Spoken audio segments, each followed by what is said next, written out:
Discover the eerie legends surrounding the haunted belongings of Hollywood legends like Rudolph Valentino, Judy Garland, and Bela Lugosi.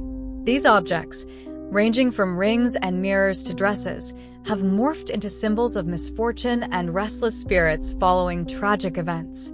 Are they truly cursed, or do they simply carry the lingering hopes, fears, and memories of their famous owners?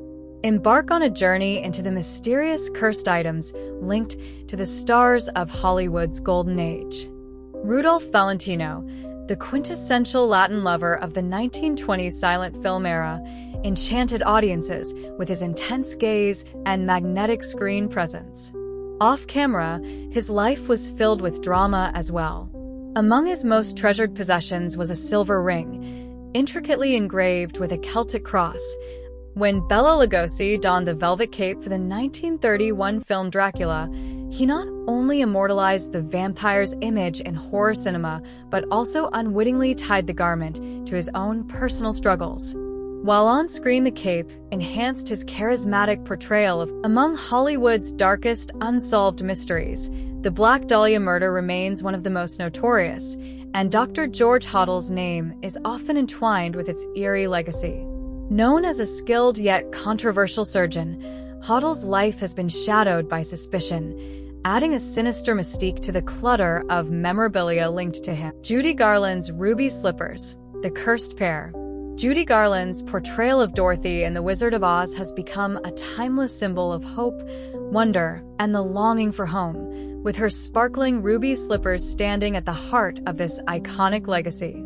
Yet, among the several pairs created for the Errol Flynn, the quintessential swashbuckling star, was known not only for his devil-may-care charm but also for his adventurous spirit on the Orson Welles' Ouija board. Orson Welles was a towering creative force, a visionary filmmaker, groundbreaking radio broadcaster, and theatrical innovator who forever reshaped. John Wayne, famously known as the Duke, embodied the rugged spirit and masculinity of the American frontier both on and off the screen. His prized Winchester rifle, prominently featured in classics like True Grit, 1969, became deeply synonymous with his persona.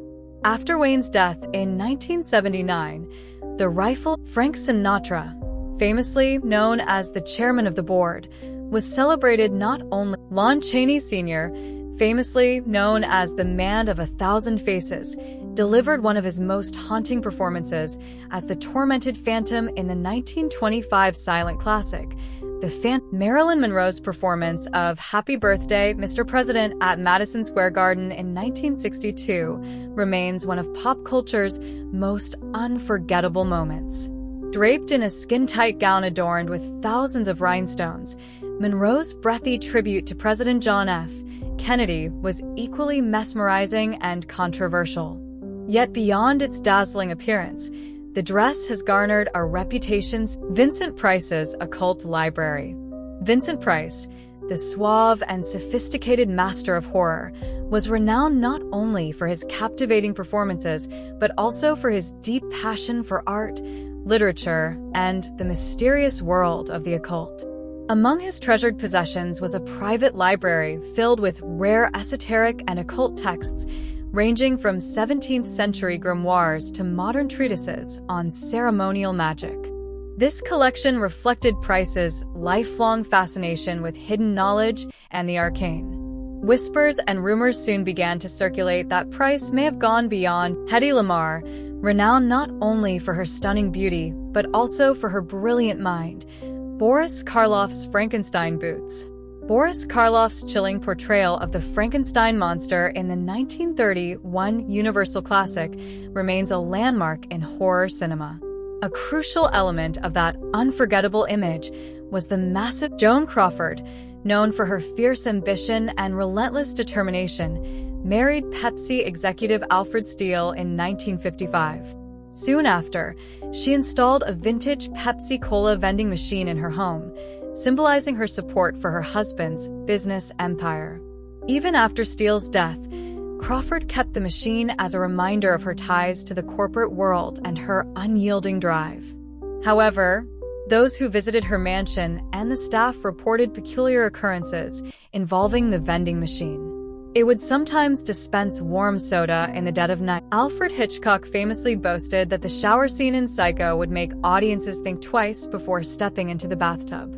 The original bloodstained shower curtain used during this iconic murder sequence became a cherished item in Hitchcock's private collection, symbolizing his mastery of cinematic suspense. Over time, James Dean's Porsche 550 Spider, famously nicknamed Little Bastard, holds a notorious place in Hollywood's history of cursed objects. Dean, who epitomized youthful rebellion and raw talent, tragically died at the age of 24 in a high-speed crash on September 30th, 1955, while driving this sleek silver convertible. However, the car's dark legacy extended far beyond that fatal accident.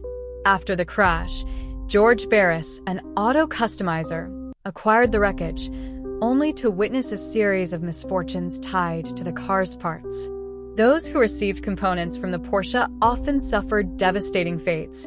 The racing enthusiast who obtained the engine died in another fatal collision.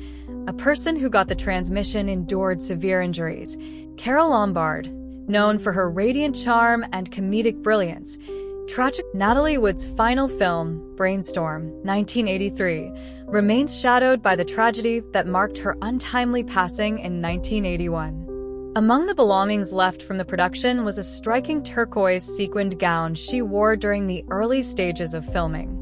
Stored away for decades in a studio warehouse, this garment gradually became the focus of eerie fascination.